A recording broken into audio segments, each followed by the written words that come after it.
guys, welcome back to the channel, welcome back to West Brom match reaction. Southampton 2, West Brom 0, similar story to a lot of our games. Just, we created absolutely nothing. The defence was absolutely woeful. I don't know what Townsend was doing today. Bartley made a lot of mistakes. God, it was just, O'Shea unusually, got caught out quite a lot today. It was awful. It was absolutely awful. And you know what? The worrying thing for me is we haven't got a striker. How Robson-Kanu picked up an injury, looked quite painful. Looked like he dislocated it or something. But, fair play to Robson-Kanu. Although he's not the best player in the world, he still carried on for the team. He still played in the full 90 minutes. Regardless of his injury. He could have went off and left us down to 10 men. But, Sam Johnston, he made some brilliant saves. He kept us in the game. Made 3 or 4 brilliant saves. But the defence today was absolutely shocking. A lot of people are saying we need strikers, which I do 100% agree. But we need something in the middle as well. We need something in defence. I thought Romain Sawyers... I've said this for weeks now. A lot of people in the comment section have said it for weeks. He needs dropping. He 100% needs dropping now. Enough's enough. He's so lazy. He's too casual in the middle. And that just doesn't work in the Premier League when you're coming up, midfields, which are a lot better. Brilliant goal by Romeo for them, who hadn't scored in 46 games before today.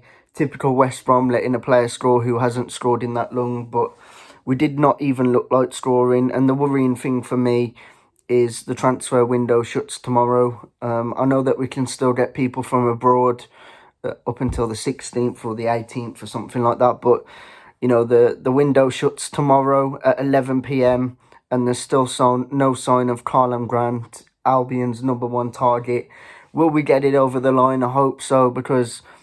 our midfield was just cut open far many times. Our defence was cut open way too many times. The only good thing we did was pretty much was keep Danny Ings out the game, because usually when Southampton get a win, it's usually down to his goals. But, the goals didn't come from him, unsurprisingly. But guys, it's ruined my weekend, that has. It's absolutely ruined my weekend. I couldn't do the watch-along because my parents were moving stuff around the house.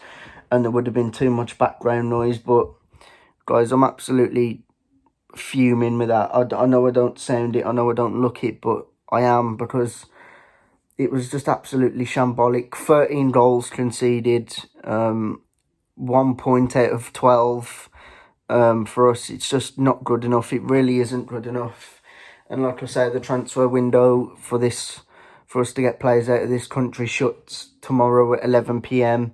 We can still get players from overseas. And I think one positive for all Albion fans is, we're going into the international break, because I'm sure that every Albion fan needs a break from it. Every single match, watching us lose, and not even just lose, like watching us play so poorly. Like, the game was... it was dreadful. It was absolutely dreadful. I can't really remember a clear-cut chance what we had, to be quite honest with you. The only shot I can really remember is Edwards, what went straight to the keeper's hands. We offered absolutely little going forward, and it's quite worrying. For me, 100%, we need a couple of strikers in. We need a commanding midfielder, because Sawyers and Livermore aren't just that. The only thing Livermore seems to bring to the team at the minute is just yellow cards. Sawyers is just far too lacklustre, and because Pereira and Diangana are getting marked out the game, we have no outlet, and it's just absolutely poor. We need a couple of strikers, potentially a left-back, because I thought Townsend was awful today. Kieran Gibbs, obviously, coming back from his suspension, but we all know that he likes to get an injury. So... it's quite worrying, in my opinion. I think Bilic will know that performance was awful. But we've got a 2-week break now, thank God. Let's just get some players in. I don't think we'll have that many players away for international duties, which is going to work towards our favour. But there was one thing I was really frustrated about today, and that was that Conor Gallagher wasn't even on the bench or nothing like that. Kravinovic was on the bench, which was good to see. But we didn't have anyone really to bring on, to be completely honest with you. The only striker we could have brought on was Hal Robson-Kanu, and he was the only striker what we had on the bench, which is quite worrying in the Premier League. Everyone else seems to have that goal scorer up front, and we just don't. But guys, really frustrated with that. Really, really pissed off and annoyed. Excuse my language, but it was just dreadful. Absolutely dreadful. But if you did somehow enjoy the video, don't forget to like, comment, subscribe, and I will see you in the next one.